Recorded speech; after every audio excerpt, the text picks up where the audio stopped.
Hey guys, what's up? Today I am starting the topic listening reduce I। तो दोस्तों हम जो है आज लेके आए हैं आप लोगों के बीच में listening reduce I.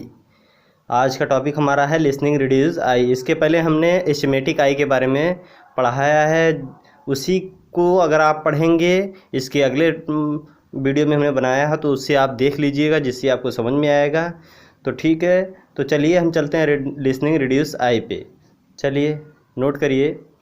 The optics of eye otherwise is very completed गुल stand schematic eye and difficulting to understanding the optics of eye therefore for the understanding the image formation listening simplify the data by choosing single principal point and single nodal point laying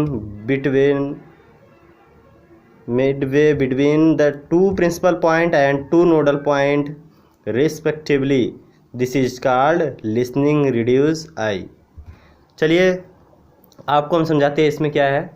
देखिए, the optics of आई, जो आई की optics होती है otherwise is very completed, यानी कि बहुत कम्प्लीकेटेड होती है।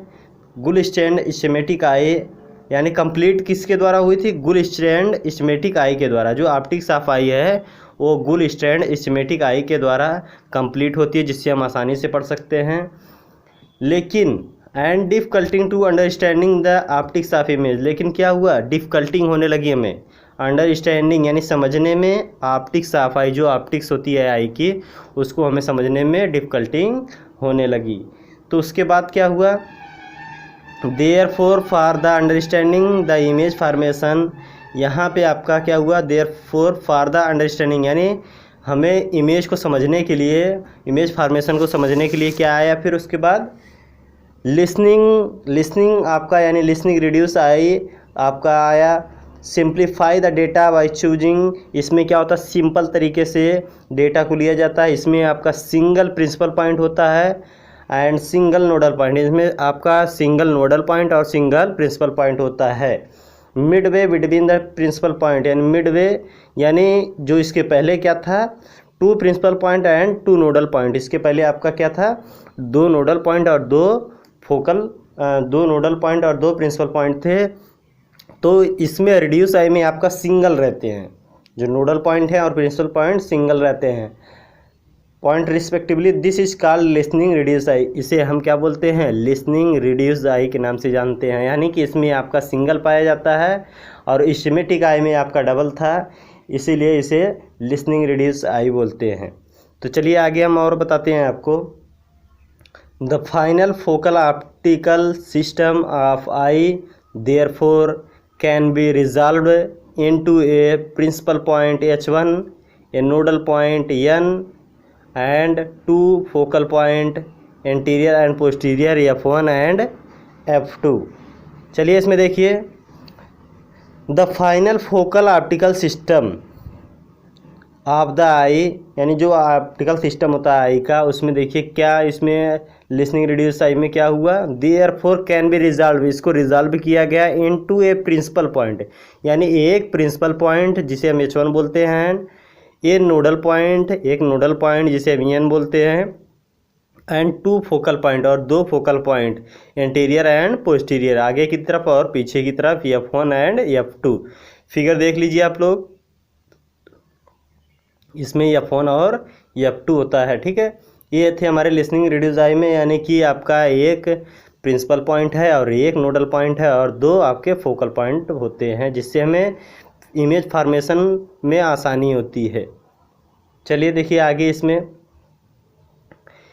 इन the reduce eye only one principal point one nodal point because a schematic eye two principal point and two nodal point are very close to each other, so considered as single principal point and single nodal point। देखिए वही चीज़ बताया जा रहा है। इन the reduce आई, यानी reduce आई में only one principal point, यानी सिर्फ और सिर्फ एक प्रिंसिपल पॉइंट होता है और वन नोडल पॉइंट और एक नोडल पॉइंट होता है। बिकॉज स्कीमेटिक आई, क्योंकि स्कीमेटिक आई में आपका क्या था? Two principal point and two nodal point, इसमें आपके दो प्रिंसिपल पॉइंट पाए गए थे और दो nodal point are very close to each other, वो दोनों एकदम पास पास में थे, इसीलिए उन दोनों को हटा करके आपका लिसनिंग रेडियस आई में सिंगल कर दिया गया। Are very close to each other so considered as single, इसलिए वहाँ पे single principal point and single nodal point दिया गया रेडियस आई में। ठीक है, आपका सिंपल सा है, यानी कि सिमेट्रिक आई में आपका दो नोडल पॉइंट थे, दो आपका प्रिंसिपल पॉइंट थे जो कि एकदम पास पास में थे, उसको हटा करके सिंगल सिंगल कर दिया गया, एक ही नोडल पॉइंट और एक ही प्रिंसिपल पॉइंट, जिसे हम रेडियस आई बोलते हैं। ठीक है, चलिए हम देखते हैं आगे। नोट करिए, इसमें पॉइंट बना करके नोट कर लीजिएगा, देखिएगा point wise. Cornea is a single refractive surface whose radius of curvature 6.65 mm। देखिए कार्निया क्या है, कार्निया एक सिंगल रिफ्रैक्टिव सरफेस है जिसका रेडियस ऑफ कर्वेचर कितना होता है 6.65 mm।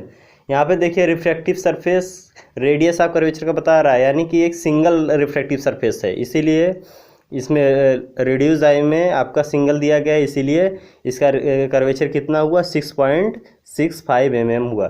तो आगे देखिए refractive index of aqueous and vitreous is same 1.336, so we can rate that the eye can be considered as a single optical system। देखिए इसमें refractive index of aqueous and vitreous, यानी aqueous का और vitreous का refractive index कैसा है, same है आपका, कितना इसमें होता है 1.336 होता है। So we can see that the eye can be, इसलिए हम कह सकते हैं कि eye can be considered as a single optical system, इसलिए इसमें आपका क्या एक सिंगल ऑप्टिकल सिस्टम है, आई में हमारा एक सिंगल ऑप्टिकल सिस्टम है। तो चलिए नेक्स्ट पॉइंट पे, सबसे मेन टॉपिक आपका पॉइंट जो है ये देखिए, total dioptric of eye is 58.20 dioptre. देखिए इसमें टोटल डायोप्ट्रिक पावर कितना है 58.20 डायोप्टर, यानी 58.20 आपका इसमें पाया जा रहा है। इसके पहले हमने सिमेट्रिक आई में भी आपको बताया थे 62.16 डायोप्टर था, और इसमें आपका रेडियस आई में 58.20 डायोप्टर है। इसको याद रखने वाली बात है, क्योंकि ये भी आपका दोनों में से एक जरूर आता है आपका कि इसमें से कौन सा सही है, रिफ्रैक्टिव पावर कितना होता है आई का, टोटल डायोप्ट्रिक पावर कितना होता है आई का, ये जरूर पूछता है। तो इन दोनों को याद रखिएगा आप। तो चलिए हम चलते हैं आगे अगले पॉइंट पे। Principal point is lies 1.55 mm behind the cornea. देखिए प्रिंसिपल पॉइंट इज लाइज, यानी प्रिंसिपल पॉइंट का लाइज होता है 1.55 mm बिहाइंड द कार्निया, यानी कार्निया के जस्ट पीछे कितना होता है 1.55 mm होता है। ठीक है, नेक्स्ट देखिए nodal point situated 7.2 mm behind the anterior surface of cornea. देखिए नोडल पॉइंट कहाँ सिचुएट होता है 7.2 mm behind the anterior surface of cornea, यानी कार्निया के पीछे आपका कितना पाया जाता है 7.2 mm पाया जाता है। ठीक है, कार्निया के। और देखिए अगला point, anterior focal length primary focal point to principal point is 17.2 mm। देखिए anterior focal length, anterior focal length यानी कि आपका आगे का F1, और यहाँ पे देखिए primary focal point to principal point, यानी principal point primary focal point से लेकर के प्रिंसिपल पॉइंट इज कितना होता है 17.2 mm होता है। और देखिए आगे अगली पॉइंट पे, posterior focal length principal point is secondary focal point is 22.9 mm, यानी पोस्टीरियर फोकल लेंथ और posterior focal length principal point, यानी पोस्टीरियर फोकल लेंथ होता है principal point to secondary focal point, यानी प्रिंसिपल पॉइंट से लेकर के सेकेंडरी फोकल पॉइंट तक कितना होता है 22.9 mm होता है। ठीक है, चलिए अगली पॉइंट पे, distance between principal point to nodal point is 5.7 mm। Distance between किसके किसके बीच में, distance principal point to nodal point, जो प्रिंसिपल पॉइंट है और नोडल पॉइंट है उन दोनों के बीच में कितना होता है 5.7 mm पाया जाता है।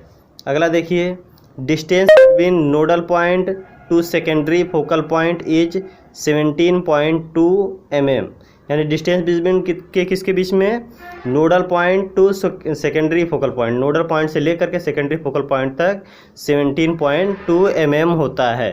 ठीक है, ये थे आपके टोटल डायोप्ट्रिक पावर जो 58.20 डायोप्टर के बारे में बताया लिसनिंग रिड्यूस टाइम में। तो ये आपके स्कीमेटिक आई और लिसनिंग रिड्यूस आई आज दोनों समाप्त होते हैं। तो दोस्तों उम्मीद करता हूँ आप लोग इसे बढ़िया से समझ भी गए होंगे, बहुत सिंपल सा है। और अगर आपको ये वीडियो अच्छा भी लगे तो प्लीज़ आप लोग लाइक नीचे है आपका लाइक कर दीजिएगा, अगर सब्सक्राइब नहीं किए हैं तो प्लीज़ सब्सक्राइब भी कर लीजिएगा। तो चलिए ऐसे ही हम आपका डेली आपका नोट्स तैयार करवा रहे हैं और हम ये वीडियो आपको आपके पेपर की प्रिपरेशन के लिए तैयारी करवा रहे हैं। यानी जो हमारा पेपर अब नज़दीक ही आ रहा है और लॉकडाउन में पढ़ाई भी नहीं हो पाएगी, इसीलिए हम आपके नोट्स तैयार करने के लिए वीडियो बना रहे हैं। चलिए चलते हैं फिर, थैंक यू।